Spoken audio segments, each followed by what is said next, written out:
ერთ-ერთი პრიორიტეტული მიმართულებაა ჩვენთან სახურავების შეკეთება და ახლით შეცვლა. ჩვენ ბინათ მესაკუთრეთა ამხანაგობებთან ძალიან მჭიდროდ თანამშრომლობთ.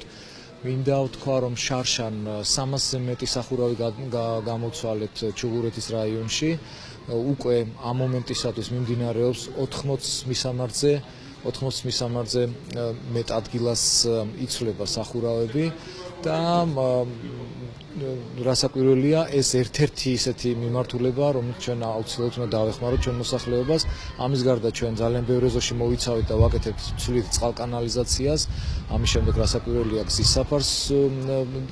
საფარს შევცვლით ძველი თბილისის ტრიპის ეზოებში, ასე რომ მოცული გვაქვს ძალიან დიდი ბევრი სფერო, რომელიც მოიცავს კეთილმოწყობის სამუშაოებს. ამხანაგობასთან ერთად თანადაფინანსებით ამ პროგრამის ესე იგი ფარგლებში მიმდინარეობს გადახურვითი სამუშაოები. ნამდვილად იყო ამის აუცილებლობა, იმიტომ რომ ეს სახურავი არ გამოცვლა ალბათ ამ სახლის აშენების დროიდან შეიძლება პერიოდული რა თქმა უნდა რემონტი ხდებოდა, ახლა ჩვენი ძალებით, თუმცა ესეთი კაპიტალური გადახურვა და შეცვლა არ ყოფილა.